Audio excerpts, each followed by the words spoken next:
Good, good, good. Great evening. Thank you for joining us on Follow Everton as we conclude the season with, dare I say, a well thought but very well deserved and shocking, surprising, almost Ryan Humble Pie eating worthy performance and claiming 3 points at St James's Park and doing our part, at least as best we could, to upset Newcastle and give Jordan Pickford a massive smile all throughout the summer. Hello, Corey. Hello. How are you? It's buzzing, Yann, boss game. What a way to sign off. What an absolute way to sign off. So, yeah, buzzing. I think David is like overdosing on dopamine at the moment. I just love it. I love it. Abbo, perfectly calmly, yes, very good performance. And we will go through it, absolutely. Whereas, meanwhile, David, I think, is up in that pub in Newcastle, getting Jordan Pickford on FaceTime. But absolutely a great end to the season. Please keep getting your comments in. I don't know what to highlight. I'll try and get as many of them in. Yeah, Wormy, a win. Exactly. Get them announced, that effort. We'll talk about that because Chris touched on it. I don't know if you saw the pre-match, Corey. I was there. And some of the viewers will be there. And there may be some words to address and some points to consider. But yeah, just get them through. I mean, what was your thoughts before the match then? How were you feeling?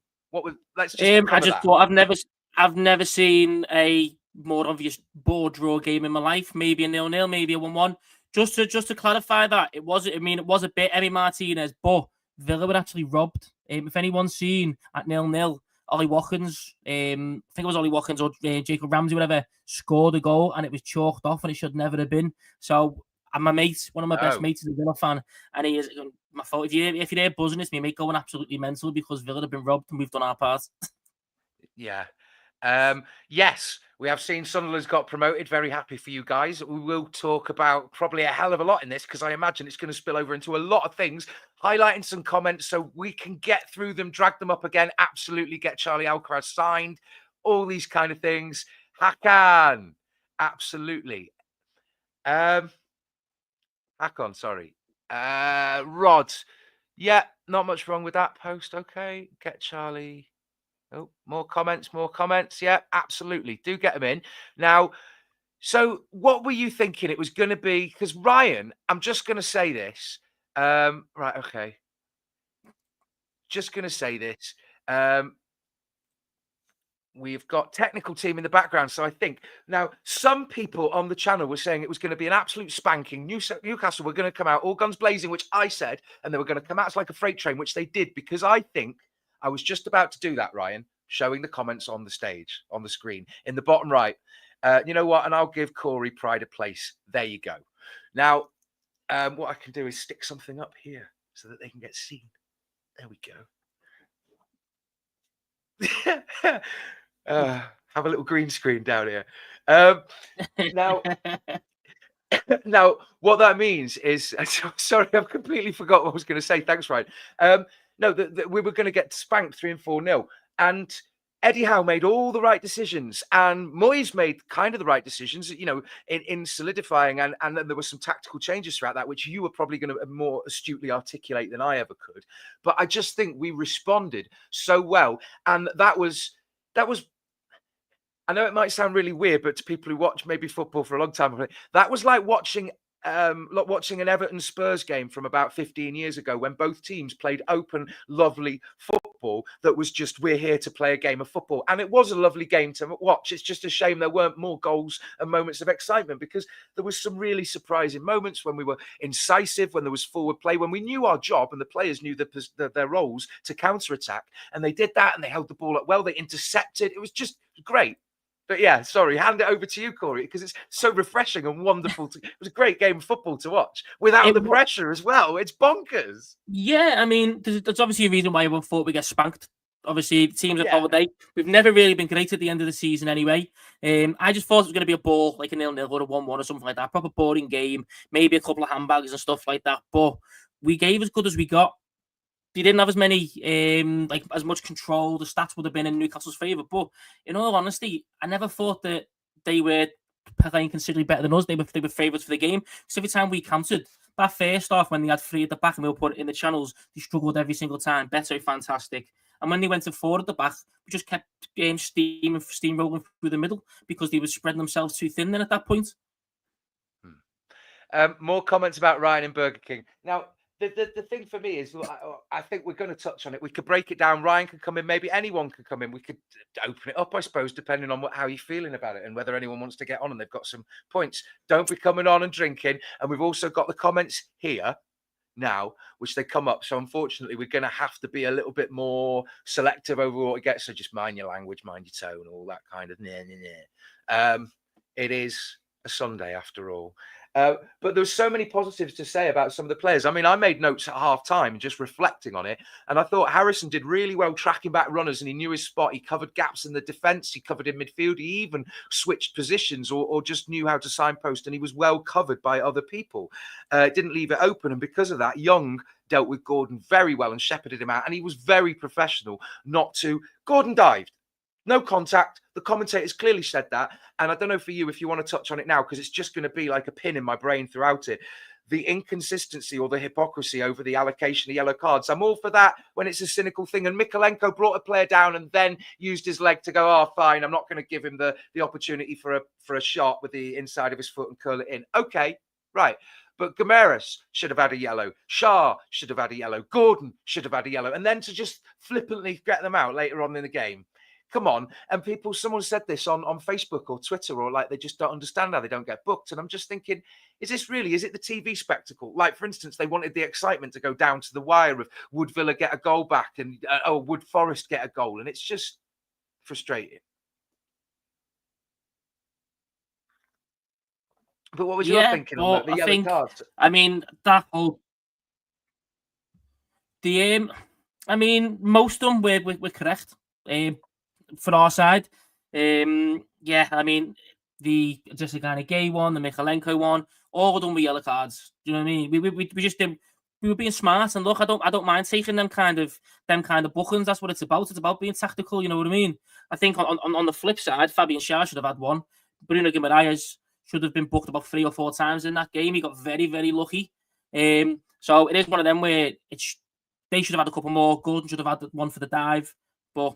And my point being, it was leading into this. It was leading into, look, I was just going to see, I thought that handball, when was it? O'Brien had his back turned, and I thought I'd not made any points on O'Brien, and I thought Keane had done well, especially or at least when I'd made the notes at half time, which demonstrated that they saw Keane as a weak point and targeted him. There was no comment about O'Brien. He mopped up well throughout the game. Great. Maybe in a game that you win 1-0 and there's a team of Newcastle's skill and stature, if you don't have much to say about a centre-back, all good. That's my take on the game, right? But the fact that I could just almost see, was it him who got the handball from about 3 yards away when it hit his hand and clearly wasn't a penalty? But I could kind of see almost it go into a penalty to Newcastle when we didn't have one earlier in the game. Do you know what I'm on about? Because I know exactly. Yeah, it's one of them. I mean, we got done over last year as well, didn't we? Was it Dan Burn fouled Calvert-Lewin, and they said Calvert-Lewin kicked him. So I'm not surprised that we didn't get the penalty, but that was a penalty all day. The amount that ball travelled, I know there was a deflection. And yeah, Mr. Blue Skies is correct. Did not touch him at all. And you could see it straight away, the way his leg was stuck out. Abysmal officiating at times today. But what I will say is all the yellow cards that we got probably were right. They should have had a few more.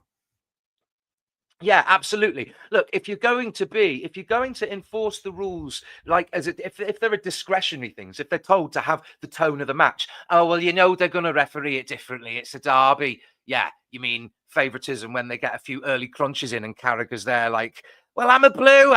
No, you're fucking not. Oops, swearing. Good start. Okay.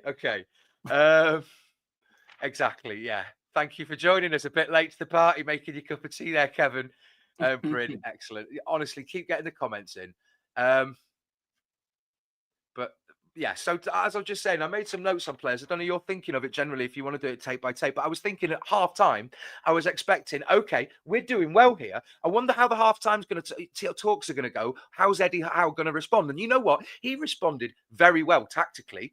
And to give Newcastle a very good chance to break us down, because you don't want to keep trying at the same thing when it's not bearing fruit. But luckily, Moyes or Everton and the players on the pitch responded very well. I mean, Beto had done so well in holding the ball up, in going for forward runners, and in pushing the entire team forward, not going, no, we're not going to sit back. Even when it wasn't a counter. No, there's 5 players behind me, but I'm going to wait until 2 or 3 of you come and challenge them to push on and hold up, because this is a game we can take. And he got that determination and drive. And Ndiaye was great at closing down the lanes and passing and stopping and constantly doing that defensive work from high up, and his signals and cover for other players, and it's just his ability to step over and take the ball a few times and to move quickly. Just Gana Gay was great as well, crossing balls over, to finding a man who was open, and his ability to not put his defenders under pressure when he's under pressure, to calmly do the thing even if there's a man a yard or 2 away from him. Sorry about this, guys, if you're getting the comments in.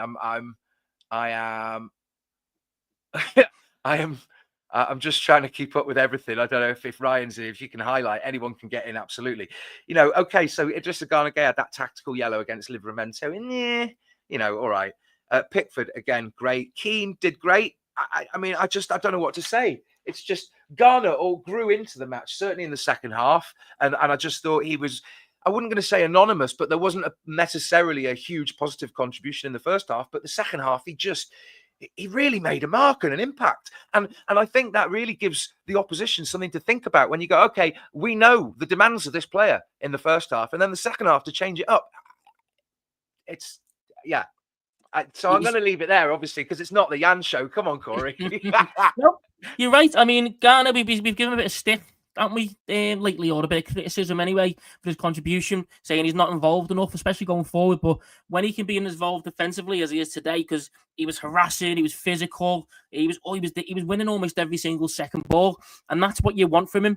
If you're going to be a little bit lax in terms of your technical ability or your ability on the ball, which he's got some, just show for it. And that's what Gana Gueye was at first, where because he was very, very good before he comes to us, but I feel now Gana Gueye's with us, he's a lot more cultured, he's better on the ball, he's clever in terms of pinching it, whereas previously he had that ability, but he was everywhere, and it was his energy to get there that really got it in before he honed his craft.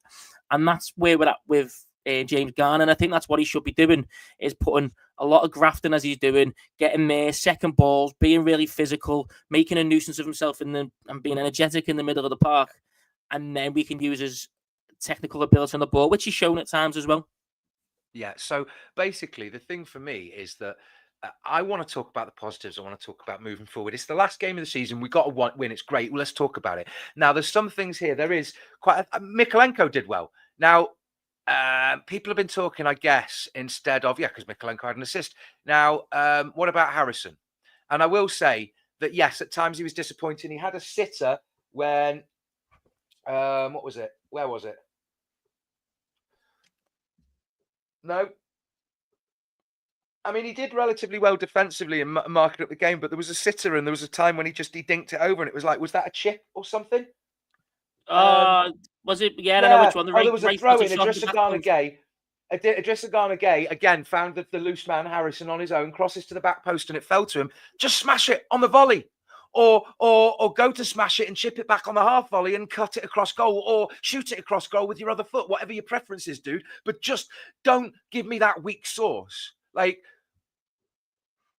Yeah, I mean, look, he's not. What I would say is he's not going to be here next season. I hope not. Anyway, we're going to give his kudos because he's shown what he's always done, is that he'll put a shift in. He will come back and help. And I think I wasn't surprised to see him in the team sheet before the game. I probably would have expected him. Probably would have played him myself for that bit of solidity with obviously the emissions at the back at the moment through injury. So that doesn't surprise me. And I think let's just focus on the positives from him today, because most likely it's going to be his last game.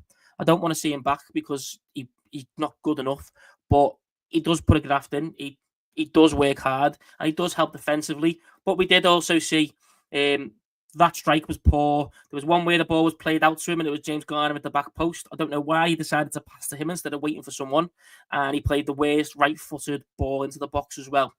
But we know there is shortcomings, mate. So I'd rather just focus on, he really put a graft in, so they really put a shift in. So fair play to him for that, and thank you very much for 2 years. But I don't want him back next season. I mean, yeah, no love lost, but you've got to wonder. Yeah, who knows? I look like Ian Anderson. What, Jethro Tull? Oh, Christ. I've had James Hetfield as well in the past, and I've had a young Tom Waits, and that my voice can sound like, I don't know. Thanks, Flash, for the entire world to see. Now we've got the chats up.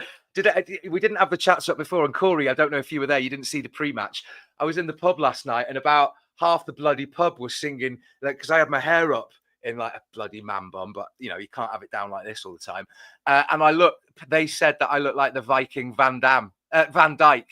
And they were singing like bloody Van Dyke songs, and I'm like, I'm a blue. And of course, I should have just kept my mouth shut and smiled, because that made them sing it even more. should have just whipped out a blue top from underneath, mate, like Superman. No, because I don't have an S. Superman. It's a wrong side. Oops. It's a G. It's a Super Yann. Yann Dyke. Oh no! Yann Dyke. No! No!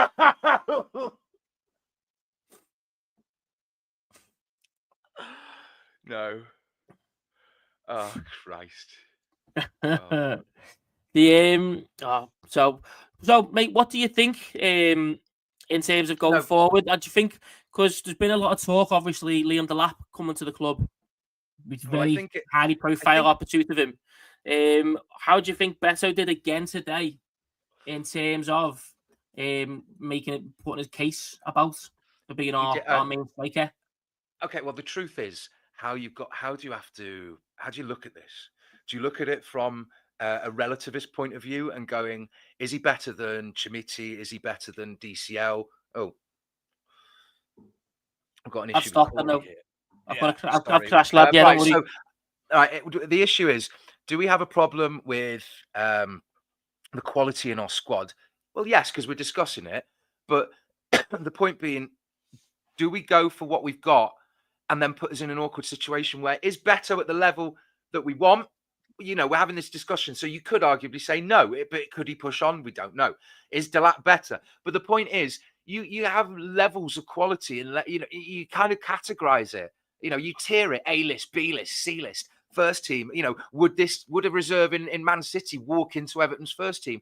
And you have to ask: is where does the financial decision come in? Because if we've got Beto, but then we invest in quality around the pitch, then that can get goal scoring, should we throw money at a problem that then becomes less important and less influential? And that's what my point being. Then I think I have to approach this with a lot of plasticity, and I hope Everton do, because we have a desire, a screaming, urgent desire for bodies across the board and across the pitch. So I think getting too fixed on one player could get us bent over a barrel. That's my thinking on it. Yeah, I agree. There are people that I enjoy probably more than Delap as well in terms of a striking option, but with so many positions to have to fill in, maybe not having to replace a starting striker is going to be a massive chunk of money saved. And like a lot of people saying, every game he's improving. Today, he come up against 3 centre-backs who were really trying to give him a hard time in Botman, Dan Burn, who's very physical, and Fabian Schär. And he was winning a lot of balls. His hold-up play was brilliant. He was winning flick-ons, which is what we're seeing too much from him. I think he's becoming a lot more assured and a lot better on the ball. So I personally, I've said this probably for the past couple of months now since Beto has really started kicking on, is that I really, really, really think that he could or should be our number 9 going through to next season. Give him a game, give him a full pre-season, getting cultured.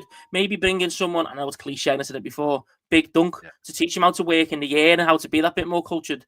And you might have a strike on your hands. Yeah, I know he's 27, but you might get 3 years out of him, or two years. Was it horrible? No, what was it I said about Beto? Was it in the group chat or your chat or something? But yeah, he's done well. Oh Christ, where is it? Where was I going? Where was I banging on about it? I was waxing lyrical as if if we can get Richarlison doing his chicken dance or pigeon dance and Beto doing because he used to work in KFC, it would be like the Chicken Boys or something. I don't. Oh, Los Hermanos! Los Hermanos! That's it. Oh, And Shamiti comes in. I mean, I want to see Shamiti being one for the future anyway, but here we go. Let's have a look at some of the comments for a while, because I know it's all over the place. I didn't expect to win, Ian. They did need the points, but it just, Dom didn't really make a difference when he came on, and that's the thing. He didn't seem to offer what Beto offers. Yeah, but obviously, he had a couple of chances where he got in, but yeah, he doesn't offer the energy and that doesn't cause the trouble. I did say, told you, easy win. Agent Ancelotti. So he said, told you, easy win. And to be fair, I was thinking there was a chance we could upset the apple cart. I did say that.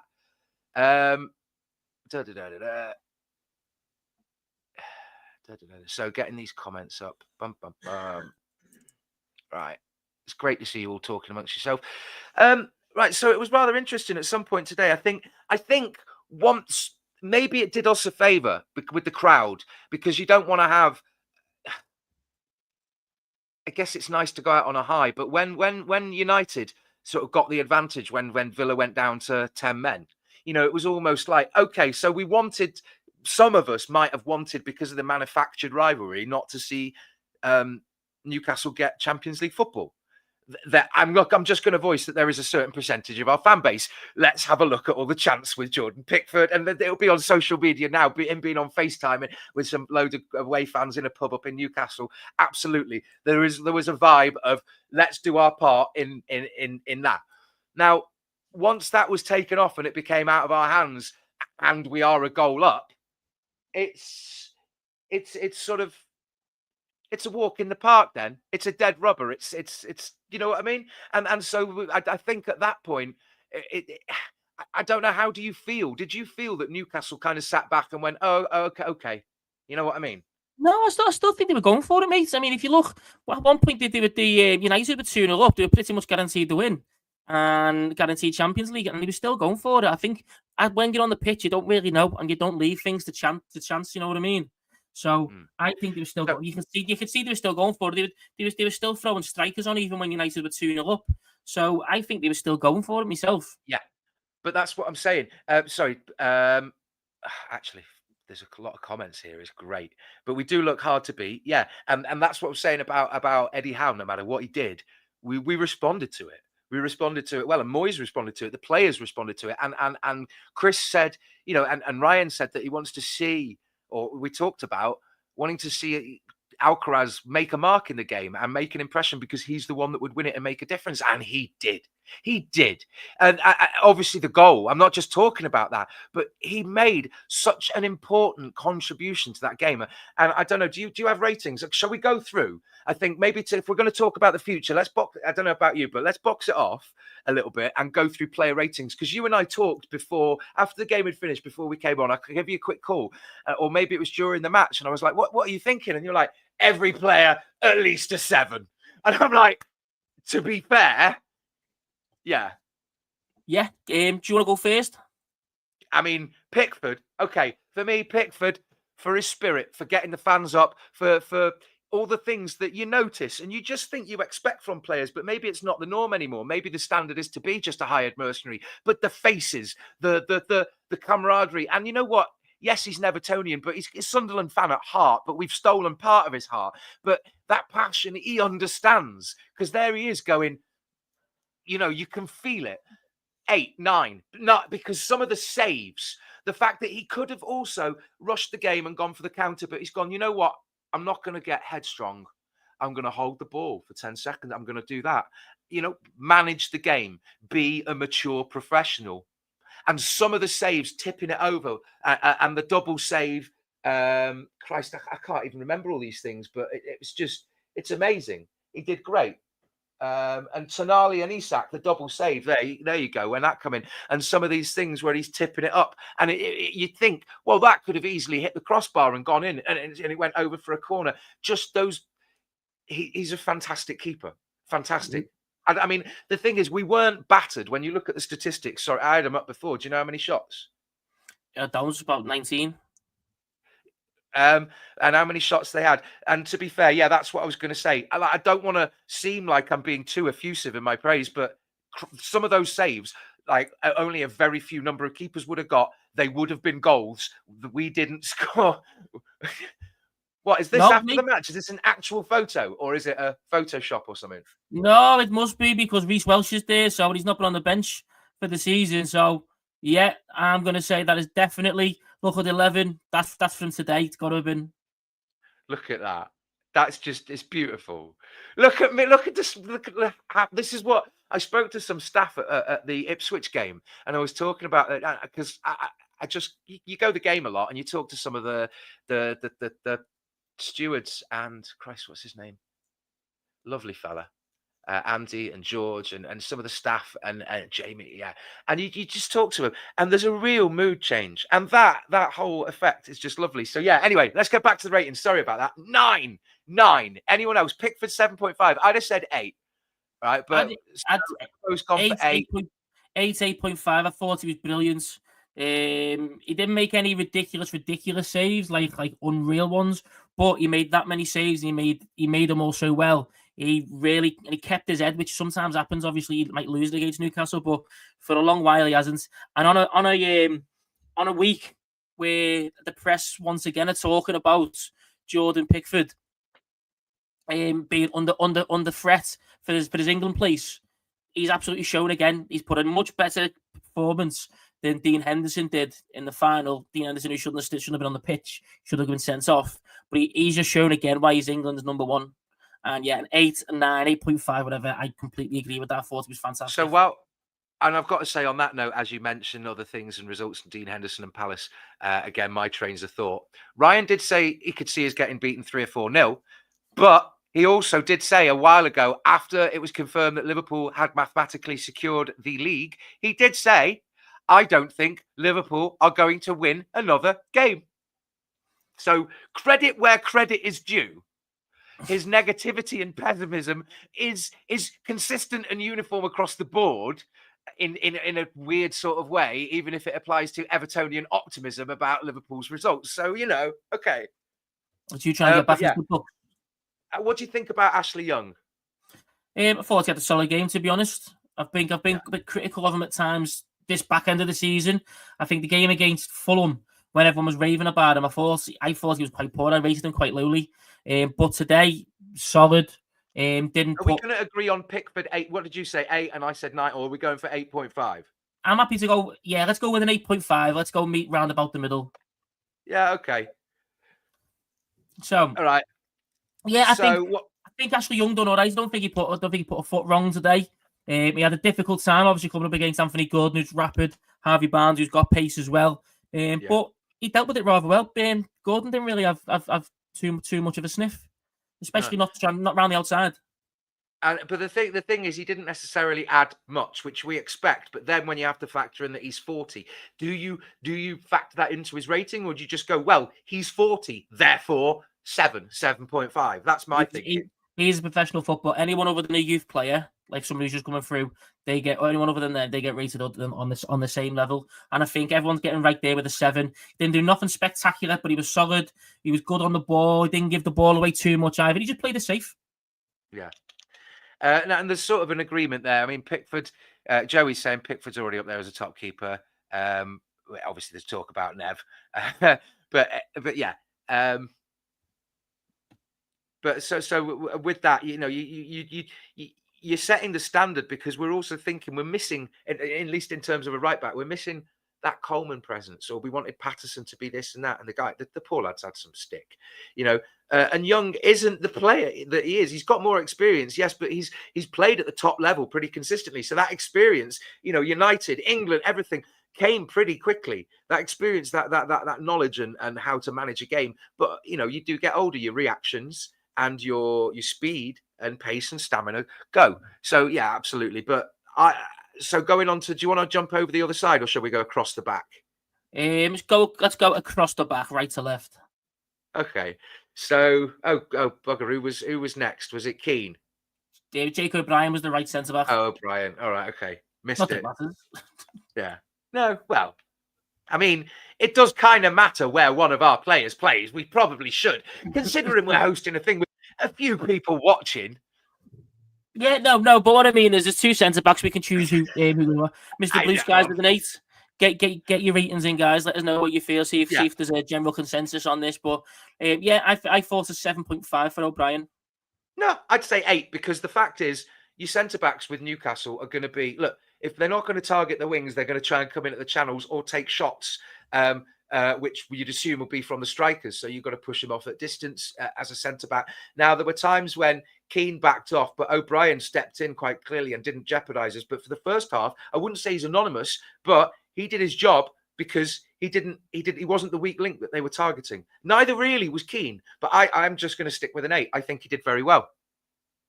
Yeah, no, do you know what? I wouldn't argue against that. Like I said, I think 7.5, but he was every time the ball came in the box, especially in the latter part of the second half, the last quarter of the game, he was there for everything. So that really bumped it up for me. I think him and Keane didn't have too much to do in the first half, and I think a lot of that was down to Gana, Gay, Mikalenko, and Ashley Young. But the second half, they really did come in really, really strong, and I thought he done really, really well.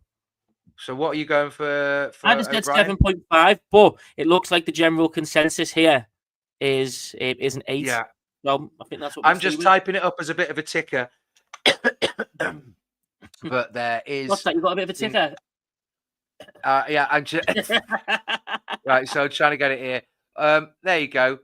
Miko got an 8.5 for the assist. Fair enough. I mean, there's a lot of consensus here with 8s. I mean, the least we're seeing is 7s, and to get a 7, an away win against a team pushing for Champions League football, through everything, and have, not to be horrible and not to denigrate our players, but that have a better squad and better quality. You know, just look at the results and where they are in the league. But here you go. I mean, it's hard. It's just. You know, the consensus from everyone, absolutely. I don't want to bore everyone because everyone knows this. They just watch the match intently. Yeah. So I mean, you're right. It's hard to really tear it apart because I don't want to find fault. I mean, how do you subtract from 10 or 9 or 8? Because there's an away goal. My thinking is there's an away game, end of the season, that all that to figure in. So a 1-0 win, clean sheet, a win. To not be completely against the run of play. I'm thinking across the board, you're talking a benchmark 8. So, that kind of thing. How do you deviate? Young, 7.5 because he slowed down and showed to be a bit of that and was the weak point that even the cheating diving Gordon managed to get a free kick from. Yeah. No, don't even. Do you know what, mate? I start from 6 as a base. 6 from 5.5 to 6 as a base, and then you go up. Then you go up from there. Nice one, Flash, mate. I'll give you a little twizzy for you. Subscribe to me OnlyFans if you want to see more mustache twizzies. Yann can do it better than me. To be fair, when I used to work behind the bar, I did have a long mustache that came out to about here, and I could do that, and I had a beard that was down to about here. So mine just looks more prominent because I can't grow facial hair like you, mate. Not 10-foot bars pole, mate. 10-foot bars pole. So Michael Keane, then, what do you think? Obviously, if you're saying benchmarks 8 all round, Jake O'Brien an 8 kind of thing, where would you stand with that? 7.5, 8. Because I'm not saying that's my benchmark. It was a joking, hypothetical, rhetorical. No, 7.5, 8. It's hard to fault him because people know he's going to be a weak link because that's all we talk about in our defence, about Michael Keane, this, and he comes on and this happens and yada, yada, yada. And it's bloody horrible. But the guy was solid. He didn't make any things. He didn't put us under pressure. He didn't create huge gaping holes. He was just there. He did a job. He even challenged and put off Shah coming in for headers a few times. Did a job. Great. Fine. 7.5. Yeah, I agree. I think I'm agreeing with a lot of the chat as well. General consensus 0.5 less than O'Brien. And I agree. I don't think he put a foot wrong. I think he did very well. But I do think O'Brien was a bit more involved towards the end. A lot more clever interceptions and clearances and things like that.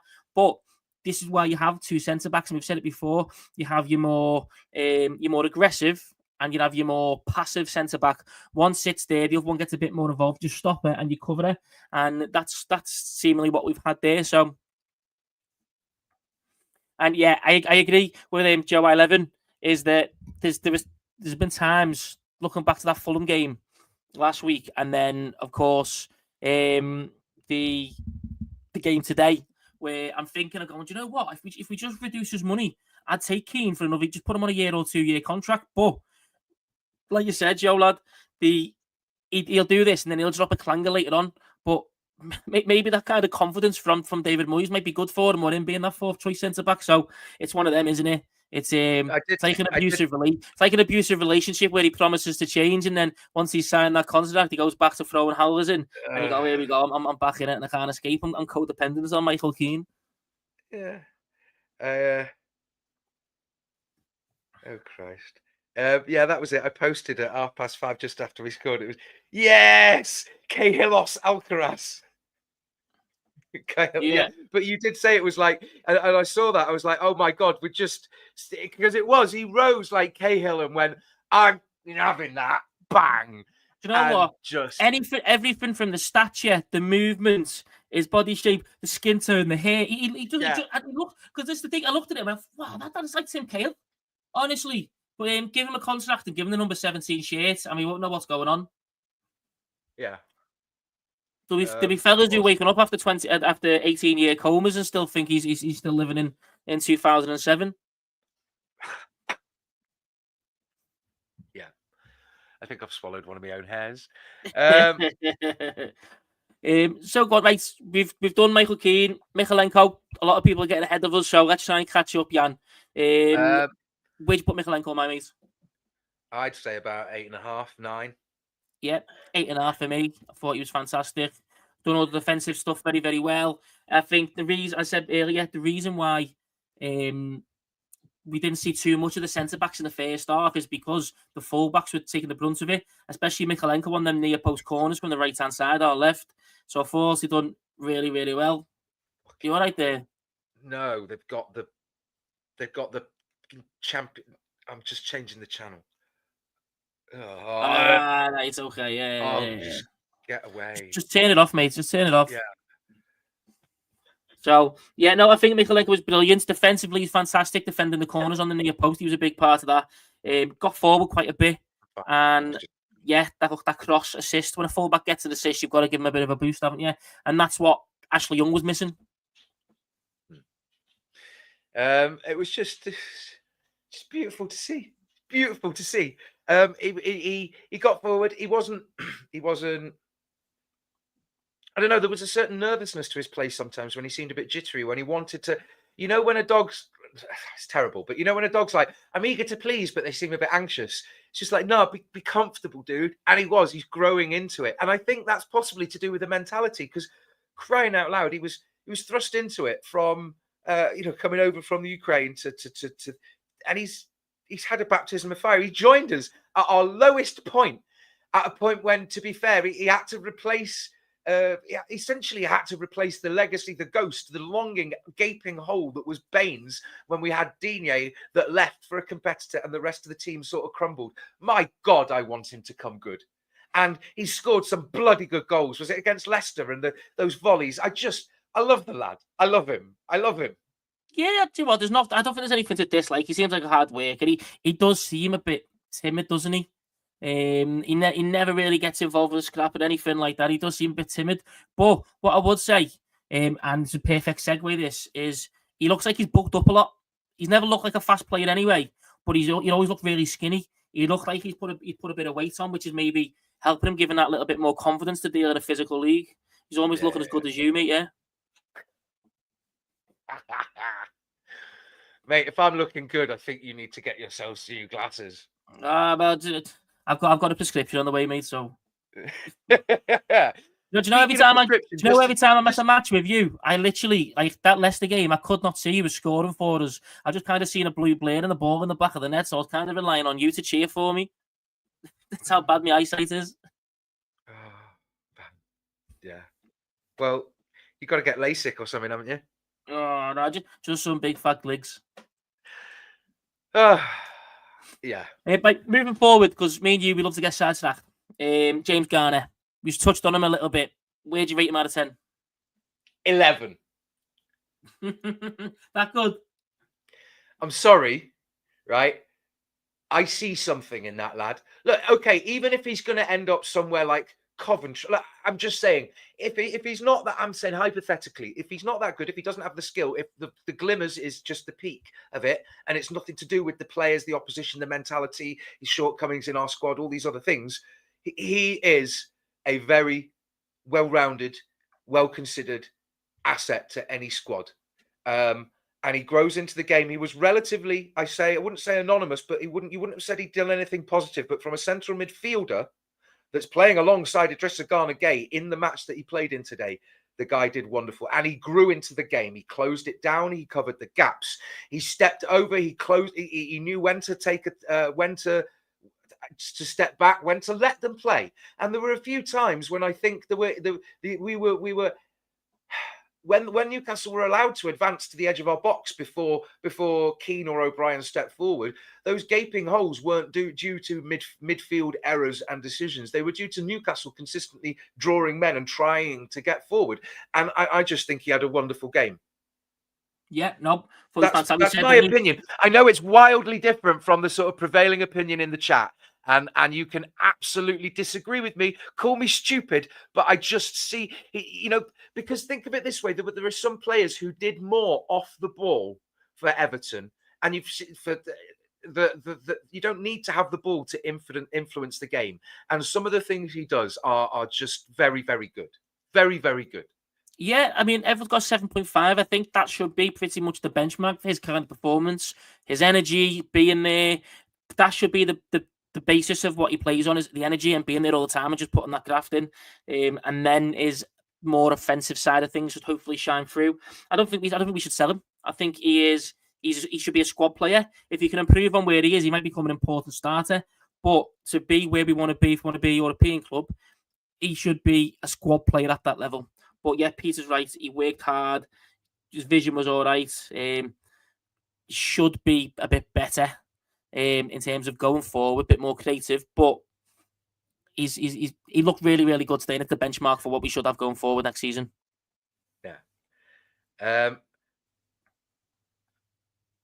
There you go, Corey. A little bit of a compliment for you. I think she missed the C at the start.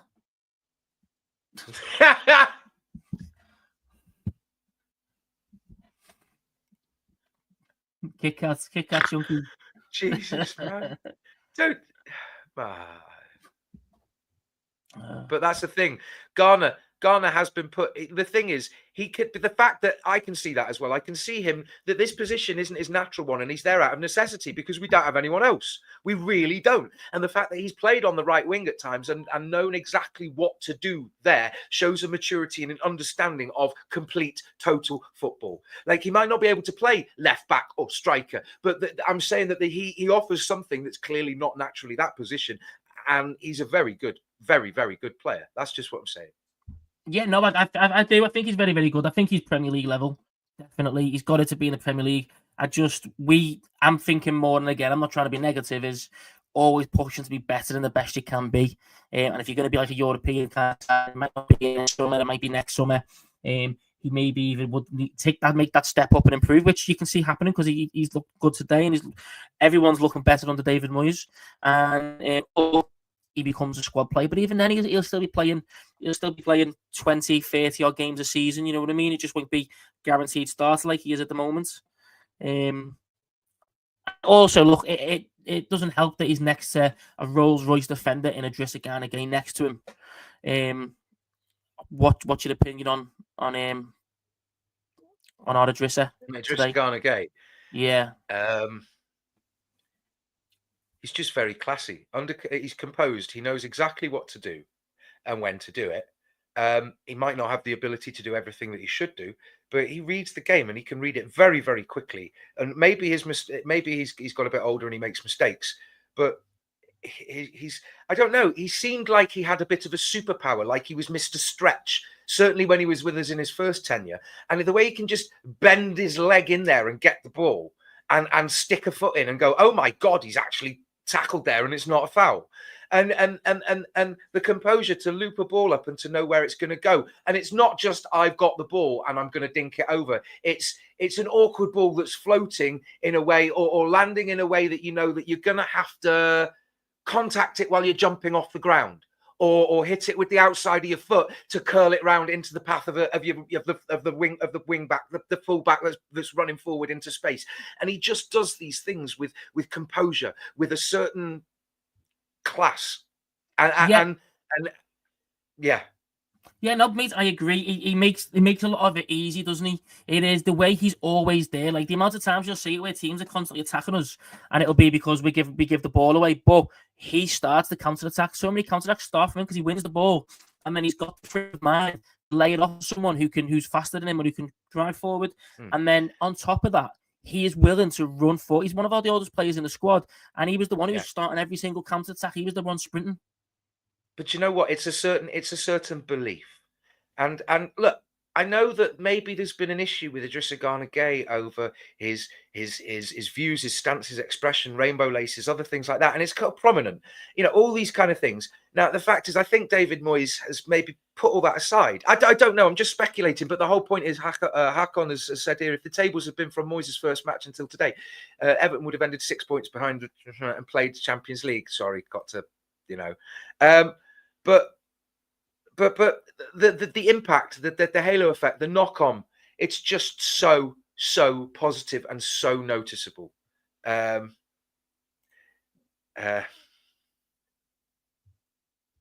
anyway, so let's move on from Gana and Idrissa Gana Gueye, I think, unless you've got more to say about Idrissa, Iggy. No, mate, there's not much to say that isn't already said and how good he is. Just get that man signed up for another year. That should be probably the most important contract decision following this match, just above Alcaraz.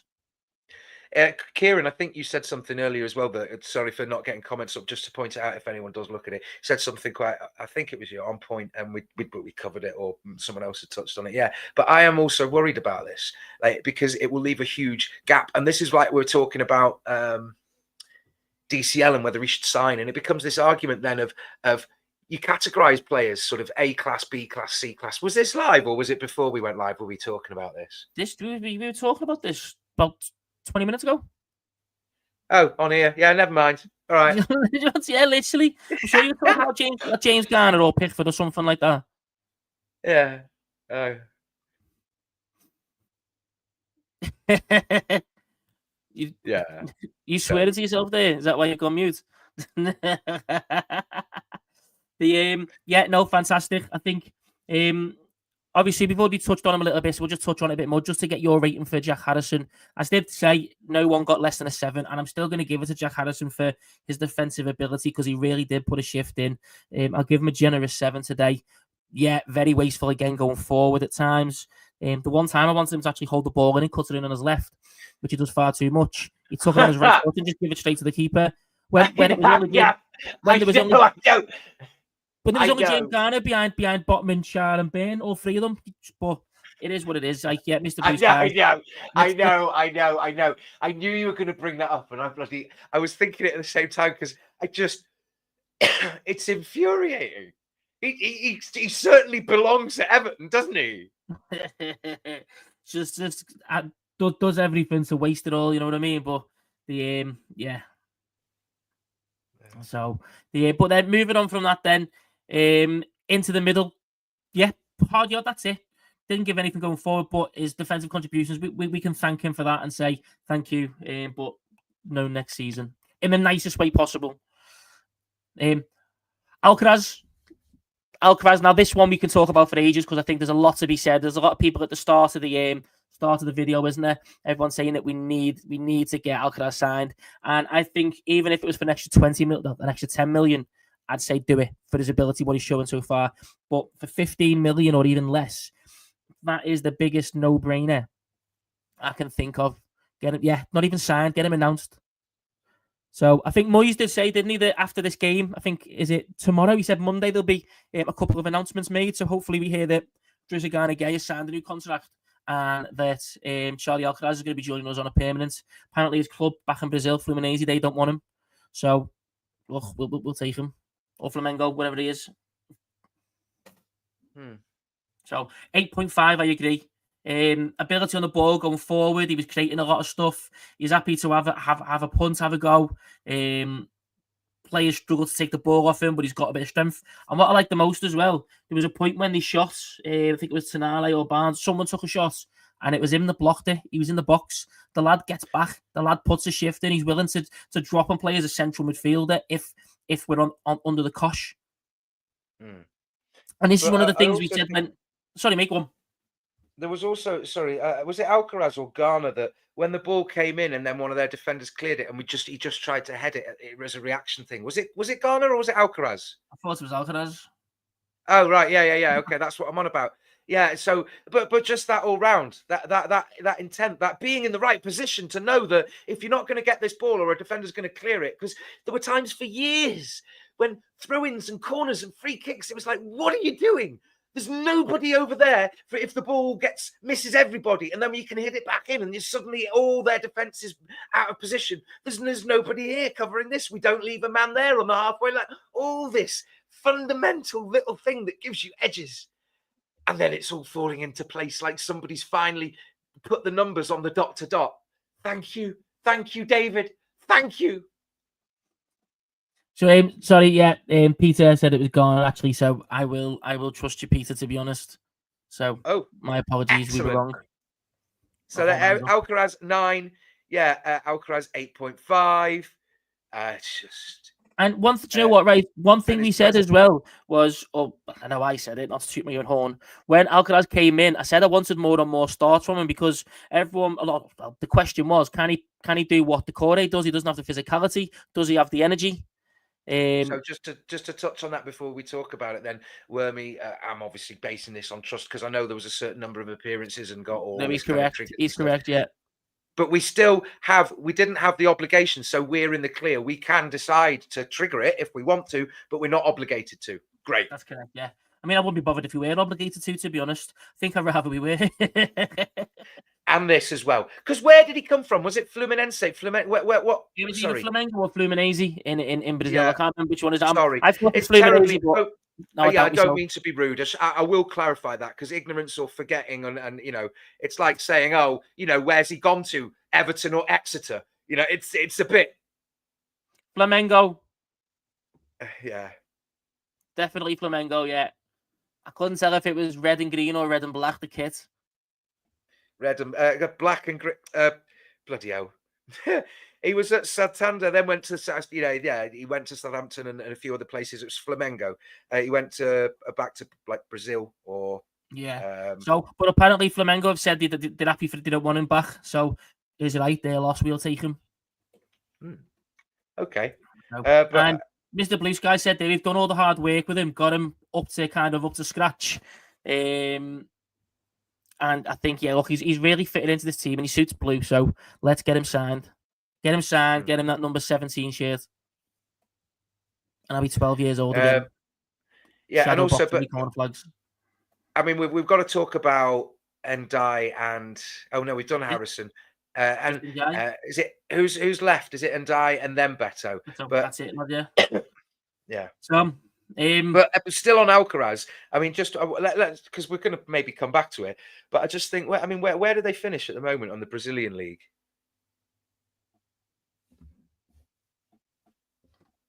Well, it's not long started the Brazilian league. I don't think. But recently they were top, and did they win it last year? I can't remember. No, they finished third. They dropped. They won the Brazilian Cup, I think. That was it. Or the game compared to Libertadores. I think Palmeiras is still the top team, aren't they, in the Brazilian league at the moment? Should know this. Yeah, they are. Yeah, but they're both at the top. They're up there. In fact, at 8:00 today, Flamengo were playing Palmeiras away in the league. Yeah, so I think that will show. I mean, I don't know about how their transfer windows go. Presumably, if a player's on loan and we cancel it, they can go back at any point. But so his contract will finish with us most likely at the end of June. Okay, because that's what I was wondering. Like, how does his contract work? Because presumably their football year is different and seasonal and stuff. So how does that then work for You know, is he out of contract with them, but they've got like a legacy contract, or is he still in contract with them? And then, you know, Yeah, no. So he's. I think he's still got 2 more years with Flamengo. But we've signed him on a 6-month contract, basically, and obviously contracts in English football, typically in most of Europe, they run until the end of June. That's how they do it, and that's how the financial year starts, isn't it? With like PSR and things like that, it starts 1st of July to the 30th of June. So I think he'll. I mean, all the team, they probably have a couple of warm down, some kind of goodbye sessions over the next week, and then come the midway through the first week in June, they'll all go jet off for their months holiday kind of thing. So for okay, Alcaraz. Let's carry on, I suppose. And die. It's hard for him. It's hard to really differentiate when he has a good game most games, and he is the player that in some way makes such an impact. So the fact is, when he's been man of the match or hasn't been, I mean, he scored those 2 goals against Southampton. It was both. He scored both of them, didn't he? Sorry? He scored both of them against Southampton, didn't he? Yeah. He scored both goals. Yeah. Christ, I was just so elated. My brain's just not used to this. That's and he didn't score today. I think it's the fact that Alcaraz scores that he gets the man of the match, which is, as Wormy says here, Yeah, no, I agree. You get the winner, then you and to step in for Decore like that in with all the media coverage, with all this, and the lad is fighting for his place, which can be a lot of pressure, because you've seen players come from vastly different footballing culturally different footballing environments, and it takes them a while to settle in. And he has hit the ground running, and I love it. Yeah, and you know what? It's so refreshing to see. I mean, that one, so many times he had the ball and he was just dancing through players and they were trying to just drag him down. And even that one where he got the ball in the second half in the centre of the park, 3 men on him, brings it down, runs back to goal, turns. I think Dan Burn tries to drag him down. He ends up on his face, and he's not having it. He's not having it. Oh, he's a breath of fresh air. He plays. He's a what? He's a breast of flesh air. Is that what? Breast of flesh air. That's what I'm all about. That's why I love him. No. What have you got planned for your evening, Corey? Not for the missus at work. He's like a street footballer. I'm not comparing him to him in terms of ability, but it's like when Rooney was here, and he's got the technical ability and he's got the skill, but he's got the strength and he's fighting. He is like a street footballer. That's what we love to see. Before the wheels came off the Dele Alli train, it was like the influence that he had when he came on, and you were thinking, oh, he's going to push on and be a regular first teamer.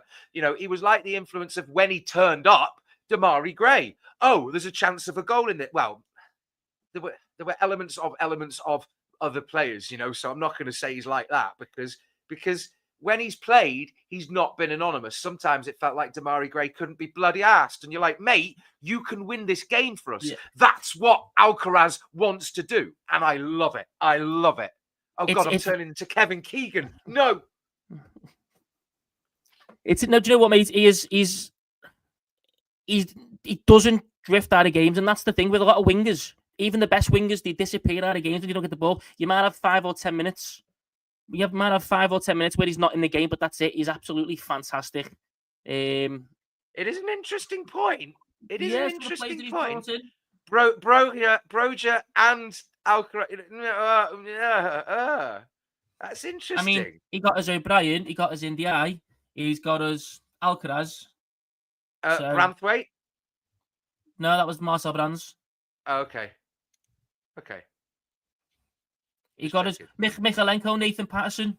So I always think it's a case of you judge him on their own merit. And I wouldn't have been upset if Thelwell got another year or so to carry on the project. No, nor would I, because the guy was. Look, it's very difficult. Sorry, I just want to say on that point, you can't I don't think you can't really judge someone's successes and failures when you're essentially operating in a war zone. Like, I'm not to trivialize very real war zones. I'm talking metaphorically about Everton compared to the environment at Everton, the football club, over the past 4 years, compared to most other teams in the Premier League or the entire footballing league structure, has been a complete shit show. And I know it's 7 o'clock in the evening, but it has been. There we go. Yeah, no, but and the thing is, well, this is what we need to take into account. This is what needs to be weighed is, like directors of football, like managers, can be wartime managers. Your Allardyces, your Dyches and things like that, who are needed when things are tough to get things back on track, but they're no good at pushing you any further. So the question would have been, is that who Kevin Farwell is? Will he be able to do well enough with a bit more money and a different profile of player? So I'm not upset that he's gone. But I wouldn't have been upset if he stayed either. I'm quite excited for what this project is, as long as we identify the right players, careful and clever, and we buy the right players going forward. Exactly. So, Ryan, I think you've got something to say there. Get in. Ryan, I believe I have a serving of pie for you here. What flavour is it, Corey? Is it cherry? Is it No. toffee? No. Is it mag? No. Is it humble? That's the one. Why humble pie?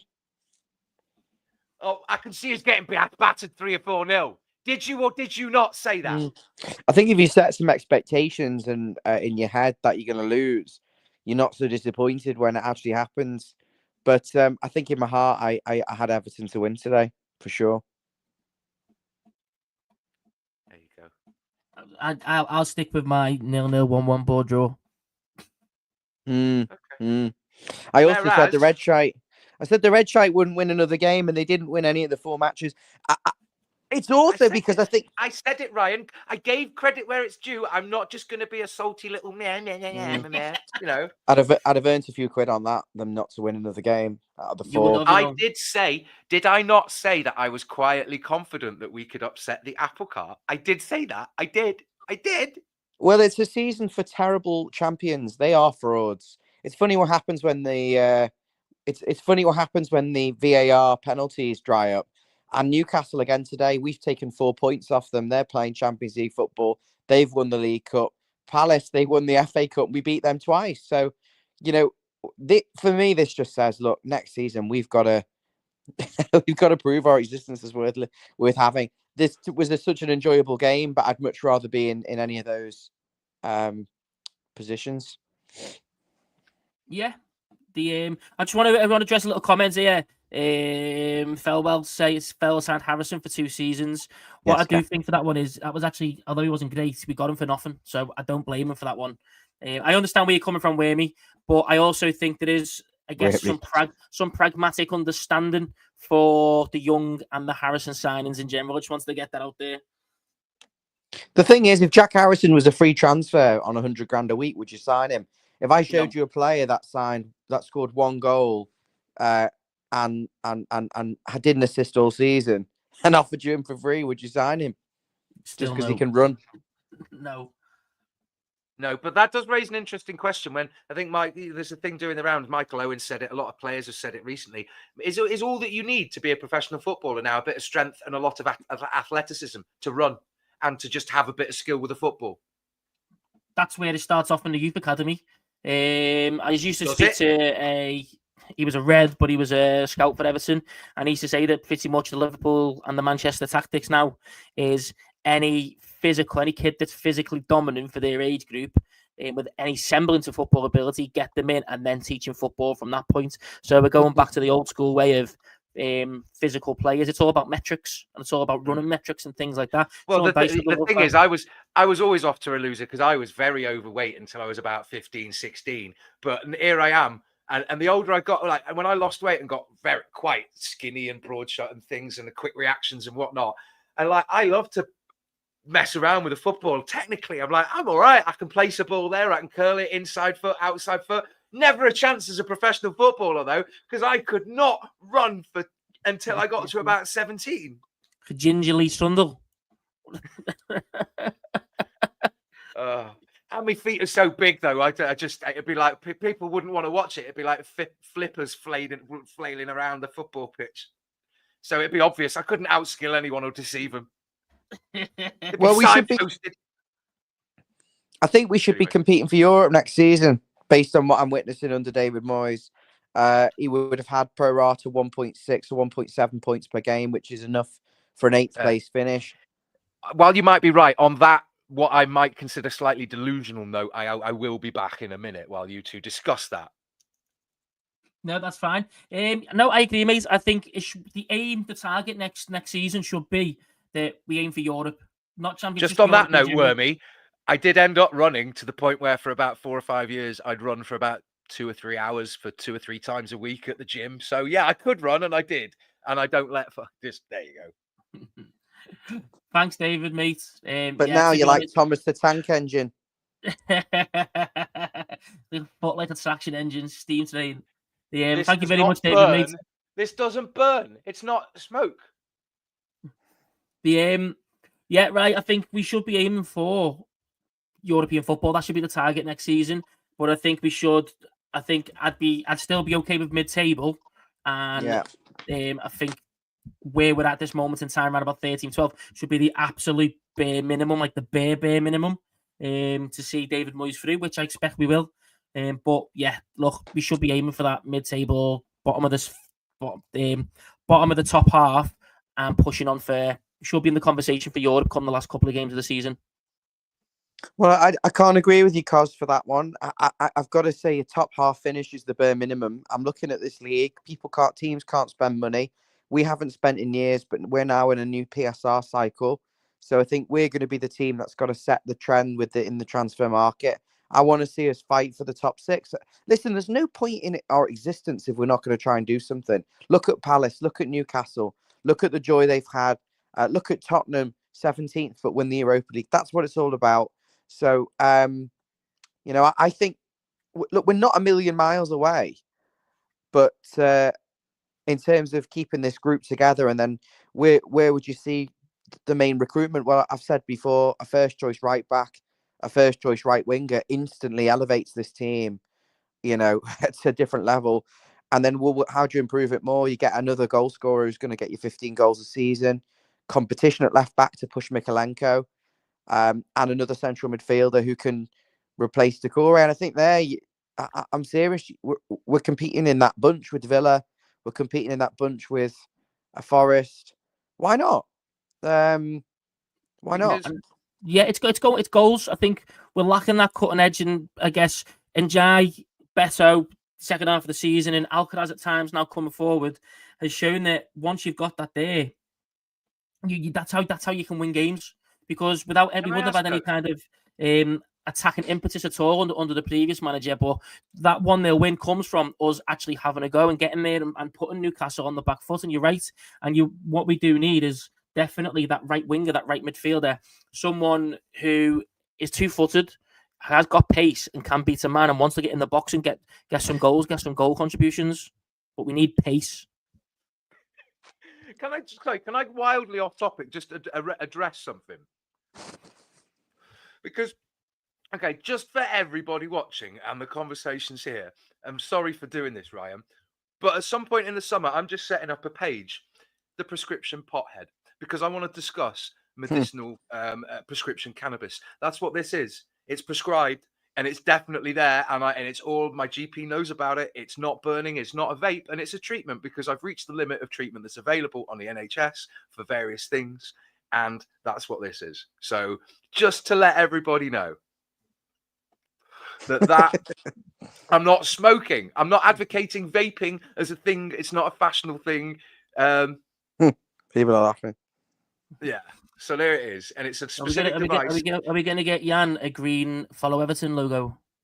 And it's a decarboxylator that heats it to a range of between about 190 to 200 and something in a tiny little mini convection oven. There you go.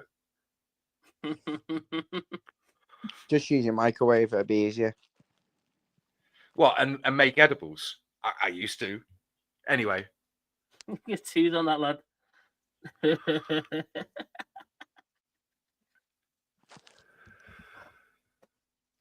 So yeah. Anyway, right, yeah. So, see you later, mate. So I've lost my train of thought now, boys. We were talking about Got that second-hand contact. Yeah. Sorry.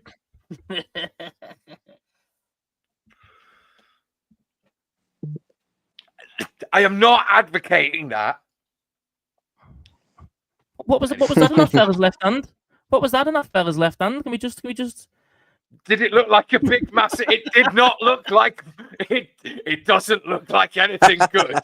What's Yann brought from home? It's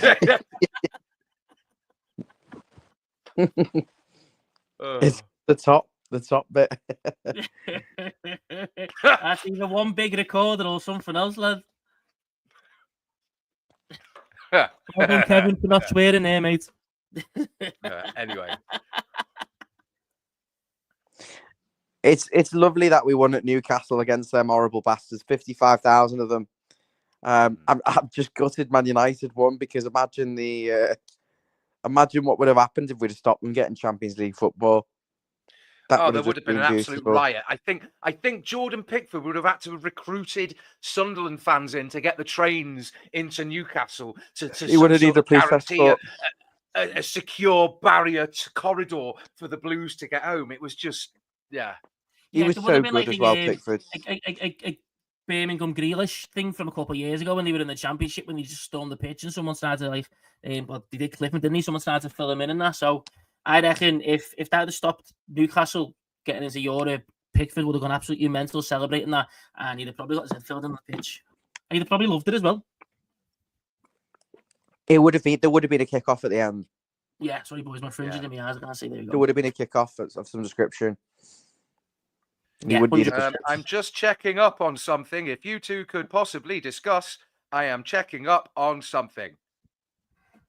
Nope, that is perfectly fine, mate. That is perfectly fine. I believe that we and possibly other channels are being watched and reported on, because it is being reported on various Everton fan news sites, semi-professional or not necessarily news accredited, Reuters accredited news things. The Everton fans are all saying the same thing about Carlos Alcaraz. So hopefully this will get passed on and sign him! Sign him! Sign him! He signed! Has he though? Where is this source? Because if it's like today, when your missus sent you a message as you were driving on the way to do a bloody job, and then you decide to put a message in the group chat saying, "Oh Christ, react, something's happened," and it turned out to be absolute. He signed. Everyone say he signed. Where? I can't see anything there, lad. I can't see anything at all. Where is this, guys? Comments. What? It's on the Everton side. I've not had anything come through yet. On the Everton site. Crying out loud! Have Everton signed Carlos Alcaraz? Please, did we pay the money at full time? That's funny.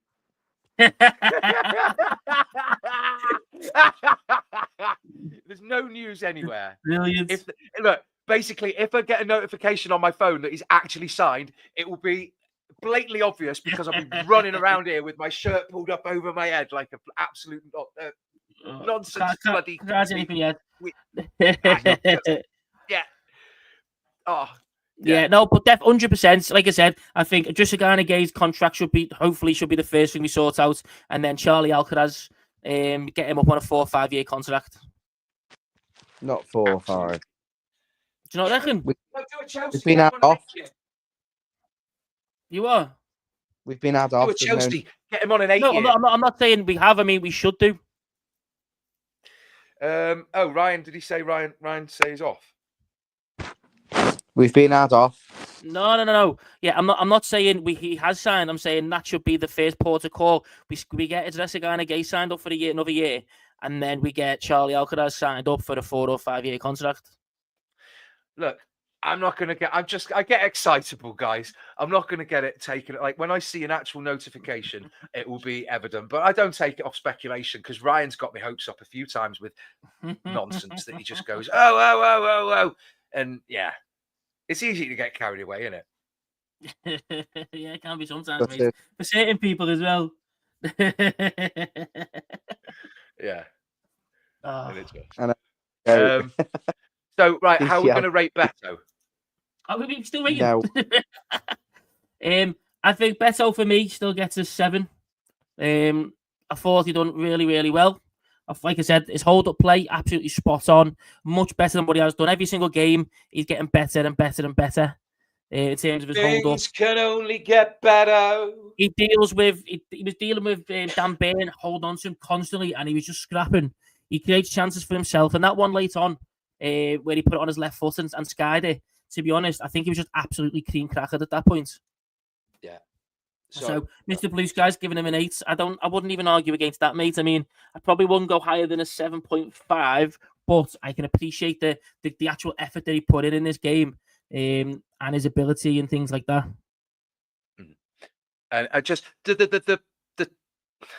the desire, the tenacity, the fact that he can hold a ball off and place it, the fact that, okay, he might not be the most refined. I get it. And I say this because he didn't have an entire upbringing and physical development attuned to the football game. You do things enough and it becomes automatic. It becomes second nature. It's how you do things. It's how you think.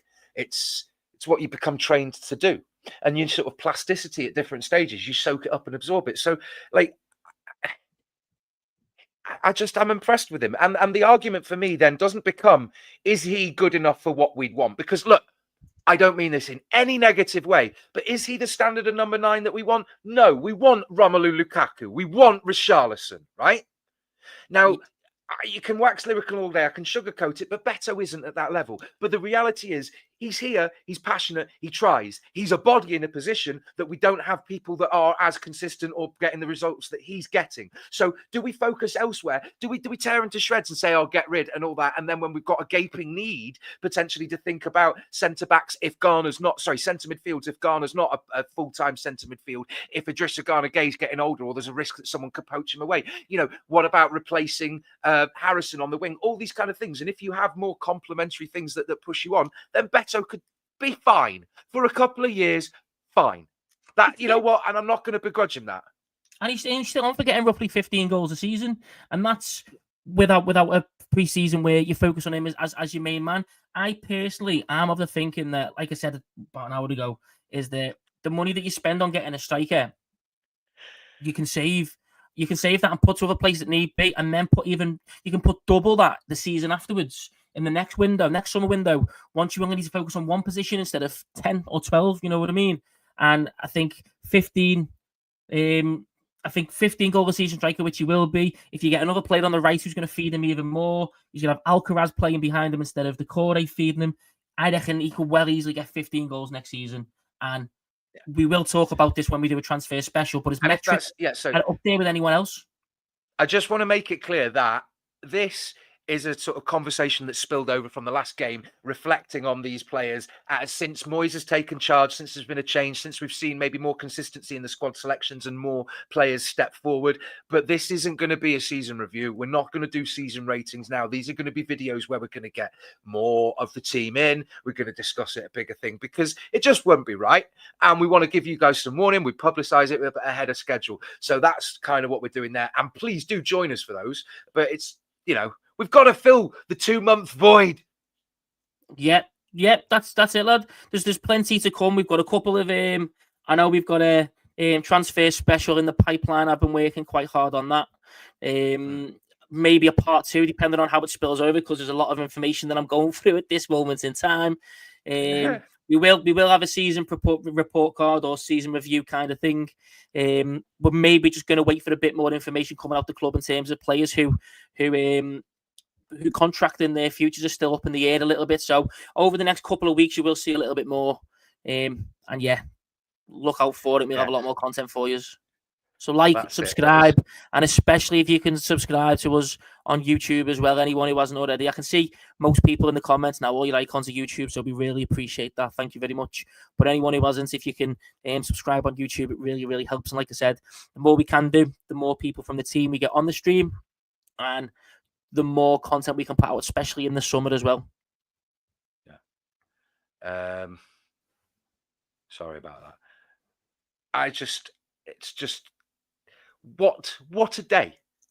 What a day. And the fact that no matter really what happens now, I mean, I do want to say this, and I don't want to jinx it, and I'm not really that superstitious, but no matter what happens now, it's not like we're having this huge crisis of someone's being bent over a barrel, or the manager's going, or are we going to sell this linchpin player for 50, 70 million? It's just nice to not have drama. Like, I know I get excitable. I Everton, passion, and I'm neurospicy. I get it, right? But I want calm, man. I just want calm. And like all this drama with Everton and everything, like I know it's not just this, because you want to enjoy it all, but you just want to go the game. I don't want to hear about some bollocks headlock controversy manufactured for some nonsense. I don't want to think about, oh God, players have been sent out to make their own way and drive home when there's fans outside threatening to brick the windows, and you go like, oh, he's just driven straight up the M6 and gone across the Pennines and off up to Newcastle. You know, all this kind of stuff. Like, nah, just was a good game, wasn't it? Yeah, mate. We're going to have a trouble next week. Who are we going to pick for the number 10? Because they're all playing great. It's not been like that. It's not been like it for years. And I wrote in a Facebook group, it's like an abusive relationship at times. That's what it's been. Because flirting with relegation in the 90s has given, maybe you don't quite remember that, Corey. I don't remember most of my 20s. Yeah, well, but flirting with relegation in the 90s, I was a little kid, and then I moved down south, and it's like, Everton are shit, aren't they? And you're like, yeah, okay, we had the Dogs of War 95 win, but it's been tough. And it's been, it's not just been character building, it's been character defining. And I'm sick of it. It's enough. It's enough. That's it. We said it's a new dawn, isn't it? There's a lot of things changing, loads of players leaving, backroom staff leaving, new owners, brand new stadium, new manager. This is an exciting time. And this is why, whereas a lot of the people are being unsure in terms of players that are leaving, thinking, shall we keep them, shall we not? As many players as go, apart from Gana and Alcaraz, although he's not our player at this moment in time. I don't care who leaves, apart from Gay, because I'm excited. Let's just it's scary, but it's exciting as well. And the fact that we're safe now, and we've been safe for so long, and we feel so comfortable, and we feel so settled with Moyes again, it means we've been able to enjoy this latter part of the season. The ending means we've been able to give Goodison Park the send off that she deserves. And it means that we'll probably go into the new stadium just with pure excitement, as opposed to trepidation and fear. So and that's what football should be about. You should always be excited come mid-August for that first game of the season. Literally, Amanda just got in there. I was about to say it's not orange after this. It's so credit where it's due. He just plucked the words right out of my brain. Yeah. Well done, Amanda. Kudos. I don't know. That's probably to you and Amanda, because you're eloquent and articulate, and I'm just too verbose and waffly. But we are, like, as I said this, Peter, I don't know if you're on a delay, mate, or we are going to do all these videos kind of separately, because it's worth it to have more of the team on, to have people coming in. And yeah, we will certainly consider phone-ins, having people in talking about that, their thoughts and reflections on the season, because Goodison, everything, Bramley Moore or Hill Dickinson, the Dixie, just future signings, everything. Yeah. HD Stadium, the 5K Stadium, 4K Stadium. So honestly, do you know what? I'm excited for it. I'm so excited. I woke up this morning The sun was street like with that because sometimes I have trouble sleeping and I wake up in the night, and if it's just a certain point, I'll just open the curtains so I can wake up with like sunshine. It's lovely because you can't avoid light at some point, so I'd rather have it in a nice way. And I woke up, and it's the stupidest thing, but I woke up with like the sort of 8-bit tunes that you used to get in old video games, or even 90s tunes that were synthesizers. I literally woke up with that. I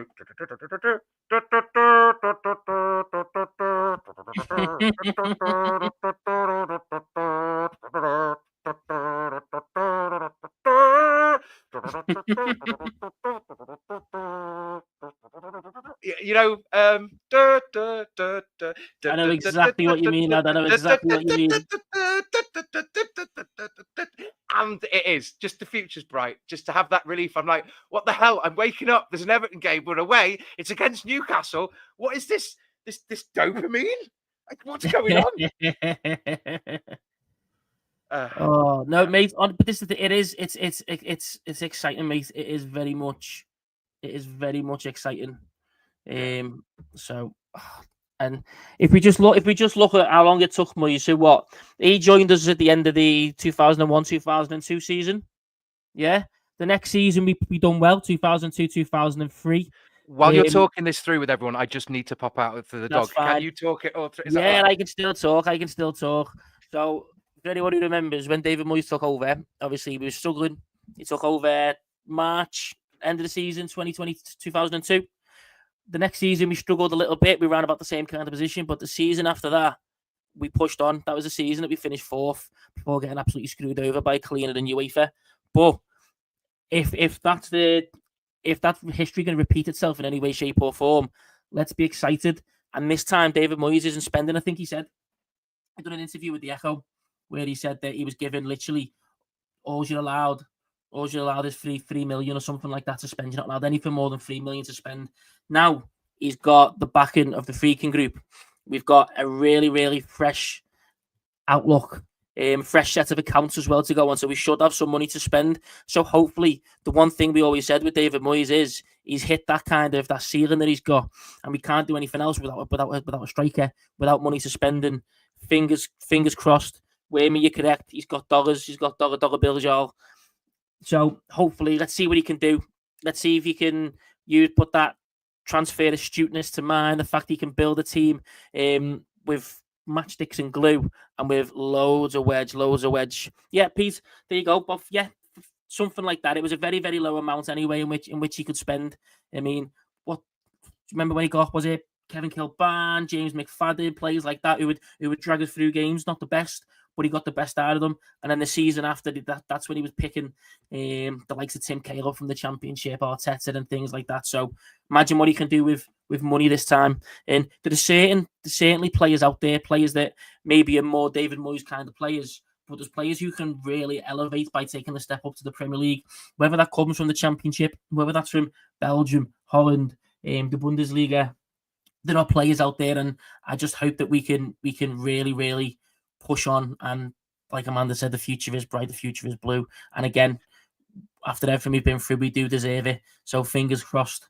Let's just hope we have a fantastic summer. I am just reminded of, or just seen here. He does come out with some quite astute things at times, and it was El Bretland on Twitter has said that it's what was it? The last time, oh Christ, where are we? It's 20 years ago since Champions League qualification hinged on an Everton versus Newcastle fixture played in May. David Weir and Tim Cahill scored the goals at Goodison as the Toffees finished 4th in 2005, as you were just mentioning previously. And it was just, it was a completely different, the thing is, it was a completely different situation. But today we're seeing that kind of impetus and drive from the Everton team, which is remarkable. Yeah, it is. And if we can put that drive, I mean, this is one of the things we could say is it was the last game of the season. People thought we were going to get tonked, thought we were going to have our flip-flops on, be on the beach, and yet the effort that the players all put in and the team effort and the fact the players were constantly tracking back. Charlie Alcaraz was getting back into the box every time. Iliman Ndiaye, who's been our standout man, when you get that kind of star status within a team, you don't track back, or sometimes you don't, and he does. So let's take that grit, let's take that doggedness, let's take that work ethic, throw in some really, really high quality players, and let's absolutely romp the league next season and get into Europe. Because I want a European away day. And I think it'd be fantastic if Follow Everton could do a little away day blog somewhere, and not to TNS or Carmarthen, and that would be an appropriate, and that then would be an appropriate time to tell the story about when Yann and Dad of Yann went to Amsterdam. And there is a funny story of why it just tickles my little heart, the sort of chicken thing and the Richarlison, and because I know if I mention that there's a funny joke about me and my dad and chickens in Amsterdam, that's just going to raise a whole lot more questions, really, isn't it, Corey? I mean, Yann, look, I've got my milk and cookies out, so if you want to do story time, you're more than welcome to. Story time. What's the statute of limitations on? No, no. There's a time and a place, and the time is not now, and the place is not here. Anywhere but here. We'll have to do a Follow Everton after dark. But I mean, yeah. It was bloody cold in Alkmaar. It was. Yeah, Alkmaar's right on the coast, isn't it? So I can imagine. It was bloody cold in Alkmaar. Yeah. Well, listen, go on, mate. No, I was just going to say, I think we're wrapping up. I don't want to because it's a feel-good factor, and you just kind of, when you're like, you kind of don't want to get off the phone with someone. That's what it is, Corey. I don't know. Are we sort of? Should we set a date? Are we going on a date or something, mate? Because I don't want to end this. It's great. It's great. You know what? This is the mad thing is there's the past couple of seasons we've just been waiting. We've been just waiting for the season to end, haven't we? Just so we know we're safe. And now we're excited. And now we're going into the new stadium as well. So there's that excitement there. So I can't wait. The atmosphere, shiny, sparkly, fucking brilliant, white like a t-shirt that's been washed with Daz. There he is, fucking bombing, sticking it to the shite, and there he is, Charlie in Alcaraz. The man with scale, the man with just off the top of my head. I don't know. It's crap. I'm just nah. I didn't have any time to think about it. Sorry. Razzmatazz, the man with Alcaraz with magic and Razzmatazz. Oh no, yeah. It was awful. Awful. I could do much better. I just saw it. I was like, panic, like a deer in headlights. Yeah. There we go. Yeah, listen, I'm gutted the season's ending because there is a feel-good factor, and there was some comments in there before that if Moyes had took over the start of before January, earlier on in the season, where would we be? We'd potentially be fighting for Europe at that point. So, and this is a very good point. I mean, the thing is, though, you have to consider, there's the whole, what is it called? The coefficient and the strength coefficient. Because to argue the point, Man United and Spurs now, the strength, the oppositional coefficient strength rating that you'd give them in this situation, if we were to play them at this end of the season, is different from, do you know what I'm trying to say? Like, they were a better team on paper and maybe even in actuality, in reality, because, no team is standard across the season. Yeah. And I mean, they just absolutely just pit forward, haven't they, all the way through the season as the season's gone on. But yeah, look, I think the excitement next season when we come in, even for pre-season, I think the excitement's going to be palpable. It's going to be electric. You know what I mean? Everyone's going to be so raring to get going, and I just hope that behind the scenes, the club can help with that. Sorry, just sorting out. Remember, it's not 9 o'clock yet, Yann. Before you do any other shows. Yann on OnlyFans. Yeah. Only Yann's. Oh God. Yeah. No. So yes, Arteta was a midfield playmaker. Started out playing on the right hand side at first, and then moved centrally.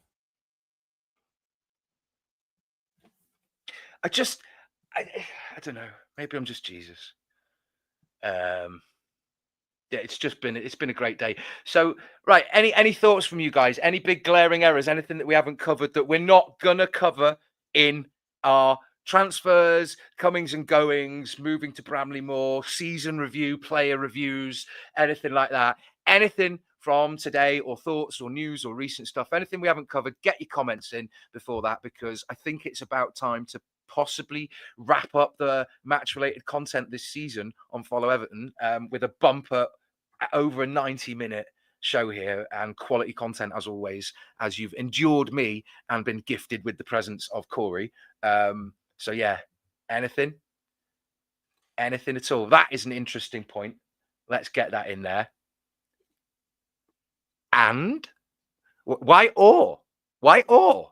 And because Richarlison, so because Harrison go and die, McNeil, Richarlison, Beto. The only thing is, and I absolutely love Richie, and I probably would still have him back, is his injury, his fitness record, and things like that. Did he bust a gut for us? He absolutely busted a gut, but would he be able to now? Like, I'd absolutely bust a gut for this club, but would you have me playing? I'd give my all till I drop dead on the floor, but you wouldn't get. But you can only do what you can only do. Yeah. But for what? Because we wouldn't get him on loan. We'd have to pay for him. So for the money that Levy wants, we'd for the money that he'd want, we'd be paying a lot of money. So we need to make sure that is the right player that we go for. I could see him maybe next season coming on loan or something like that, or a cut price or whatever. Maybe a loan with an obligation to buy. We didn't cover any of the subs, by the way, because I think really the game was put to bed at that point. And by the time there were any major substitutions from both sides, it was almost, once Eddie Howe made a few of them, Villa were a man down, United had scored, and etc. So he did get on. But what did you think about DCL and McNeil and some of the other players? I'll have to remind myself, because I was just elated, just not looking at the bodies, not thinking how it was going to impact the game. It was just like there was only McNeil, there was only Corey, there was only DCL, there was only them three. So McNeil, the best of the bunch. Didn't put too much wrong. Fresh pair of legs, although he wasn't rapid. Played all right. There wasn't really much to talk about. Corey came on, didn't really get involved in terms of touching the ball, didn't get on the ball too much. But he was pushing, he was harassing. You could see he was still putting that kind of graft in as well.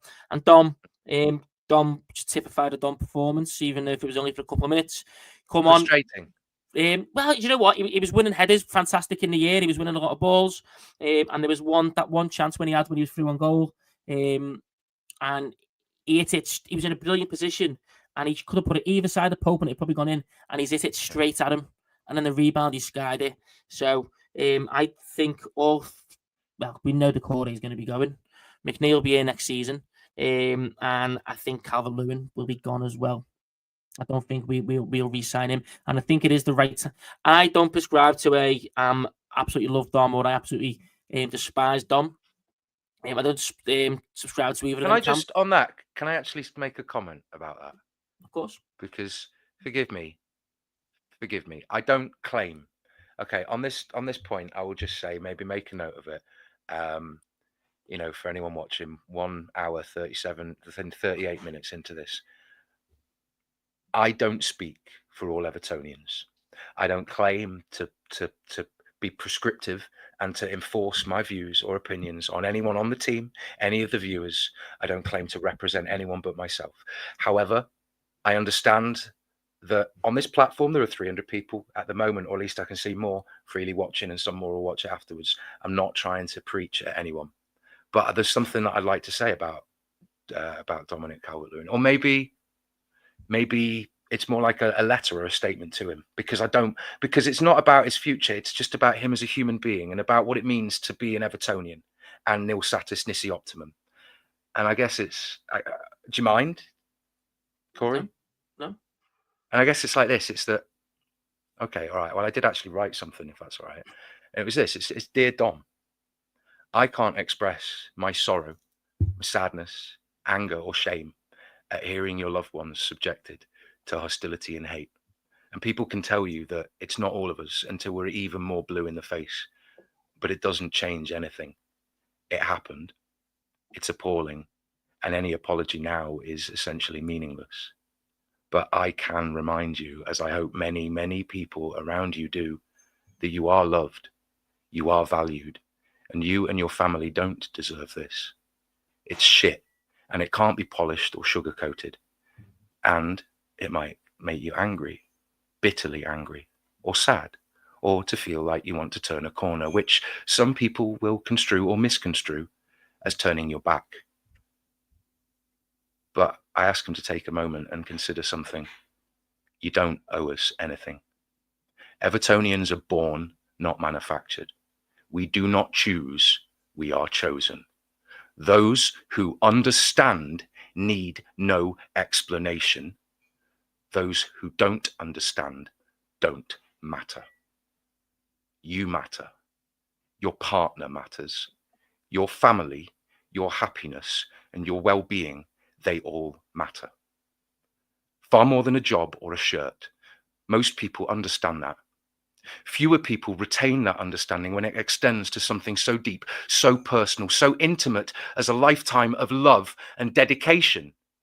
But you understand that too, because the lifetime of dedication to a craft is something that a lot of us don't really understand.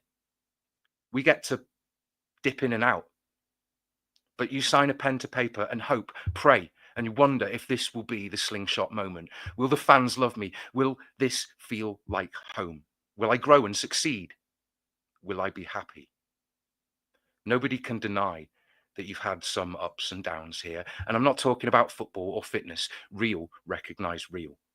Maybe other people out here don't see this, but we all fight our own battles, but doing so under the scrutiny of 100 cameras, 1,000 pundits, 1 million viewers, and to have every single moment, choice, decision, successes and failures all torn apart, dissected and conflated with your worth, your value, your esteem, your day-to-day. But I believe in you, and so do the majority of Evertonians, and so does David Moyes. So maybe I'm assuming too much, but you seem like a caring, sensitive young man. You were or are friends with Tom Davies, and I had a few chats with him in L1 outside the Bommy, and he's a lovely guy. I'll be honest with you, Dom. Some people can see through others like glass. I've seen the self-comforting gestures. I've seen the desire and the pain. And while only a fraction of what you and your family must face, I've seen the screenshots of the messages and abuse. I've had some as well from fellow Blues. You've been trained, coached, prepared, and exposed to this. There are networks and procedures and policies, but it's personal now. It's crossed a line. And you're not just a footballer or an individual. You're a father and a partner. And if you're the kind of man you seem to be from the details that have been ruthlessly squeezed out of you, some things in life have much deeper meaning than me or football or media or even fans. However you choose to heal, whatever path you take, I wish you health and happiness. And I'll always be grateful for your service and for saving Everton Football Club on that night in 22. You leapt forward and 40,000 hearts rose up in unison. And I'll never forget that. But all I could ask is that all of us, you give us a chance to make this right and to show you that this club, my club, our club, it still feels like home. Besides, you can't just let Illiman bag the opener at the new stadium as well, can you? But whatever the future holds for you and your family, you'll always be a legend here to me. If not for that goal alone, then for getting back on the horse time after time and fighting on, even when it's really, really fucking hard.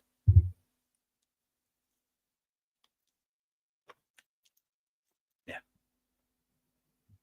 Well put, mate. Well put. That's it. Sorry for taking a long time there, guys, but just that's it. No, mate, you've articulated it as well as I think as most of us would like to. Whether he stays or whether he goes, he shouldn't have been subjected to everything that he's been subjected to. Some people wrongly accused, but he shouldn't have been subjected to that. His missus shouldn't have been subjected to that. Whatever you feel, yeah, but equally, whatever you think of. Go on, mate. I don't see it's worth airing any coverage to the people, to the words, because they're out there and you can't do anything about it. And it's something that doesn't exist and shouldn't exist in civilized society. And that's it. It's been done. But the true way to move forward is to look at the actual situation and go, here's a human being that was subject to hurt. How does he respond to that? And how do we demonstrate that we care? That's it. Some people are going to care, some people aren't. But I just wanted to say that, and that's it. Yeah, that makes sense. I completely agree. Like I said, you've articulated what a lot of Evertonians, well, what most Evertonians, I think, believe. We can't speak for all, but I do feel like that. I mean, gas pipe, it's not some criticism. It's obviously a lot of grief that's been coming his family's way and a couple of personal stuff as well. So it doesn't matter how much money you make, like that grief can still affect people. You know what I mean? It's not the exact same, but when you've got words with hate and vitriol and things like that, then homophobia, racism, and things like that, when they're aimed, obviously it's not as general as racism or anything like that. Words it's still yeah. Some of them that I don't want. I don't want to just that. It's on that. Should we call it? No. Let's bring the mood back up a little bit before we go. Come on, that was really like, I don't want to leave it there, and I don't want that to be how we finish the match content. And thank you, Amanda.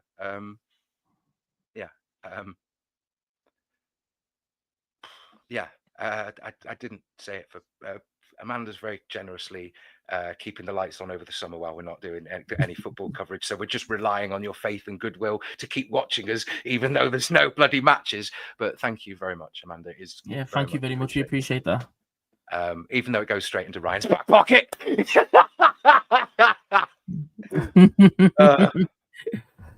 Yeah, and Pete has got a point. You know what I mean? Doesn't matter if you like someone or not. Personal attack, targets and families should never be excused. That's all I'll say. Just on that, because I wish we didn't have to talk about it. That's all. I wish we didn't. 100%. Right. So come on, please take my mind off that now, because obviously I was reading for that 3, 4, 5 minutes. Christ, sorry. Thank you for bearing with the beauty in your words, mate. Well, empathy dialed up to 11 all the bloody time, innit? So. So you are making empathetic as well. So I mean, look, that was all the players that played for us. Is there any news you're expecting to come out the club apart from the contract situation from David Moyes? Yes. Can the club please get back to me about the email about purchasing my seat, please? Because I can't afford it. And I don't know what to do. And can they stick it on the season ticket cost or something? I don't know. Because I don't want forgive me, like, I'm all for people having a piece of history, but I don't want some random person to just have the seats that I sat, at least these seats that I sat in for 12 years with my dad. Your dad, yeah, it's important. We talk with your dad, it's massive, isn't it? So I want him in the back garden. I don't care about the presentation pack. I want the stands and the fellas next to me. I know them. I'm friends with them on Facebook. They don't want that. I just want them stuck in the back garden. That's it. Yeah. Please don't buy my seats. I've got like 2 days to get them. Kevin, you scumbag. I'm not like, I don't want to start a GoFundMe. Look, it is what it is. Just, you've got to be zen about these things, isn't it? No, mate, I agree. So is no, but I'm only joking with you, Ken. I'm only joking. I mean, is there a deadline for you to purchase the seats? Yeah, I'd maybe not talk about this right now because I don't want to. No, that's fine, mate. That is fine. Just to answer what Joe 11 said, you reckon we'll get a few transfers done early, which, fingers crossed, Charlie Alcaraz should be the first signing that we make in terms of a transfer. Really hopefully we do. I should probably check for notifications about that.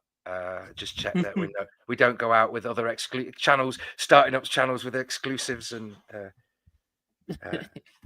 We'll do a full reaction section to it, mate. We'll stay on for another 3 hours. Because he's only 22. Yeah, this is the thing. He's still young, you know what I mean? And it's probably 22. It's probably coming into your prime as that kind of player, 22, 24 kind of thing. So, he's still going to improve. He's still going to. He's essentially. He's only going to get better than what he is at this moment in time when he's settled in. Because remember, he's only been here half a season. He's not had a pre-season, anything like that. Once he's settled in, I think he's going to be an exceptional exceptional playmaker for us. And if he adds some more goals to his game, that may even save us another kind of transfer, some money. Because my thought is, if Alcaraz is more of a playmaker, which is what he looks like, someone who'll drop deep to enter the build-up and dictate a bit of play and that, we could do with someone who's going to come on late and be able to score goals. Not necessarily a big guy, but the kind of player who comes in late and scores goals and things like that. Yeah, I mean that sort of impact, because sometimes it feels like we make substitutions that are just inevitable, and but that's the point as well. It's being able to have options. You know what I mean? Like one player who's probably good at scoring goals from midfield, who can play either as a number 10 who's just your second striker, similar to the Corey, or he can play as a midfielder in a free who arrives late, is Jack Redoney at Coventry City. Oh, now you're opening the Pandora's box of your knowledge of. Oh, go on. No. Well, listen. What I'll do is I'll answer that specifically to Adieri's comment there. Hiya, mate. I'm good, thank you. I don't think we should sign James Trafford. I think he's a good goalkeeper. I think he's gonna grow, and he may be the future of the England goalkeeper position. But we're talking in a couple of years. Pickford is still far and ahead above him.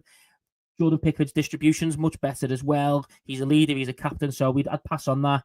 Gittins, I think there's, in terms of if he's available on loan, which I really don't think he will be, there'll be other people who come for him in a year or two. So I think he's someone that we probably miss out on. He'd be a fantastic signing. He's got a good bit of pace, his trickery. Yeah, he's fantastic. But he'd also probably prefer to play on the left or more wide right, when I think we need a goal scoring, rapid, wide midfielder on the right hand side. So we do need to. Liam Delap, I wouldn't mind, but again, I think I'd rather Beto, Volchmeda, and who's the Japanese guy? He plays for Holstein in Germany. Anyway, yeah, we will do a full episode or a full stream on that. Maybe even a 2-part. Like I said, I've got slide after slide after slide. Is it that Japanese international that can play on the wing and number 10? And is that the one you're on about? No, that was Kamadi left. Striker plays. He's just literally he plays striker role, somewhat of a target man, but he's just a goal scorer, and he wouldn't cost a lot of money at all. He's just someone who I'd be interested in as maybe a second striker kind of thing. Yeah, Wormy Voltemeda he looks absolutely fantastic. He's young. He's massive. I think he's taller than Jake O'Brien as well. So yeah. So have a little gander, Jan. Voltemeda plays for, I think it's VfB Stuttgart, and his goal scorer form this season has been fantastic. So yeah, look, there's a lot of players we could have. What else? Callum Wilson? No, definitely not. Brian Mbeumo, we've got no chance of getting. Pedro. Who's the guy up front? Brian João Pedro. Yeah, was it him? No, you said it used to be. You thought he used to be at Watford, and then he was at Brighton. No, where? So that's João Pedro you're thinking about. Yeah. Yeah, no, but he won't come to us. I think the MPRS are after him. That's what I'm Swede. Yeah. The Home Office are after him. No, the red half of the city. Oh. So I believe they're interested in him. He's not someone we should really be going in for. He'll want to play number 1. Yeah, Peter. Jonathan David available for free. I think he's good. He can do what Richarlison did, where he can be the second striker. He can also play out wide and kind of drop in. He's got a decent bit of pace. He's got some power, but he will have to adapt the physical game to the Premier League a bit more. Angel Gomez, who plays for Lille, used to play for United. He's another good one who's he's announced that he's going to be leaving Lille at the end of the season. Ryan Cherky, yeah, we'll talk about him. I think Ryan Cherky, exceptional player. I think the fact he's going for like 18, 20 odd million or something like that is an absolute steal, but he's not got the pace. Ginny, did you say Jonathan David's already agreed to sign for Newcastle? Because I've not seen anything in regards to that. So, but yeah, he's a very good striker, Jonathan David. It's a case of can he adapt to the Premier League, which I think he will. Angel Gomez, whatever you want to call him, is fantastic. He's really good at playing that kind of central midfielder, driving the ball forward as well. Probably will be able to play the central midfield role deeper than Alcaraz. And even if these players don't play every single game, we need a bench.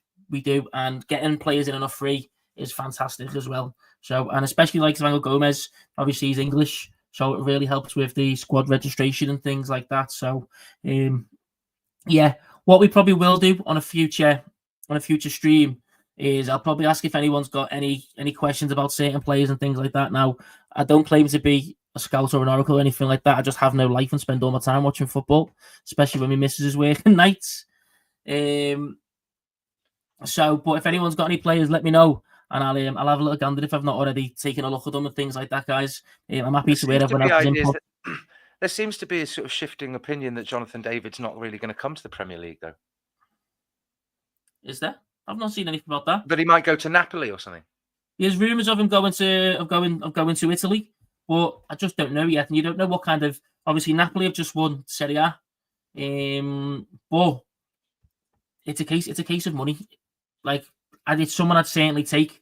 It's a case of can we afford him? Can we beat other people to him? It's certainly someone I'd be taking a look at and trying to get in, especially on a free. Anyway, on that note, yeah, we're getting on to transfers and stuff, and it might be a good time to wrap it up because it's 8:00. I don't know. Do you have any plans? It's bank holiday, isn't it? Yes, I'm not into them. I don't know. I've got loads of tidying up to do, mate. That's literally chores is what I've got planned for my Sunday evening. Excellent. So yeah, well, living a rock and roll lifestyle, mate. I was at Radio 1's big weekend on Friday, so I'm not allowed out for the rest of the weekend. So yes, I've had a jam-packed. Go on. Sorry, I was gonna say I seen Tom Grennan and the DJ Barry Can't Swim wearing retro Everton tops on Friday, so it was good. Nice. I didn't go. I really wanted to, but I had other obligations. So yeah, it's been a very good weekend. So very, very good weekend. What a way to top off a season. What a way to look forward to the new future, to the new chapter in the Everton story. Yeah. Yeah. So I'm absolutely, that's the point I was going to make on there, saying plans and the weekend, just as a blue. And I certainly think I will be, because, to be recognised and to be quoted in that sort of Dogs of War thing and be stick on their bloody jokes. And I've got mates who are Reds who send me like, oh, look, you've been mentioned here, there and everywhere. Thank you. I'm going to stay away. Absolutely. Because why would I even want to go? It's like when a Red drives down bloody Goodison Road like an hour before kickoff or something. The bloody Red Micro that time. You just go, what are you doing? What are you doing? What are you doing? Yeah. No, but listen, I completely forgot that it was going on. So, to be honest, I pay absolutely no attention to them. So, which is mad considering most of my family's Red. So, I'm the blue sheep in the family. Yeah, I don't know how I feel about that. I mean, it makes me feel very conflicting things. Yeah. Good evening, Kevin, Wormy, and to everyone else. We've got loads of people watching. Thank you to Amanda again. Thank you to everyone for joining us pre-match, for the watch-alongs, for post-match, for build-ups, all that kind of stuff. So until our probably continuous pipeline of content continues under a different guise while we plug the gap between the start of the season, I guess it's goodbye from me. And yeah, it's goodbye from me. I just want to say a big shout out to my mate Ivy, watching in London. So how are we, mate? Get that bridesmaid dress ready for me. Congratulations. Now I'm curious. Where's my bridesmaid dress? If you've got legs like me, mate, you can have one. Oh, mate, my ankles are gorgeous.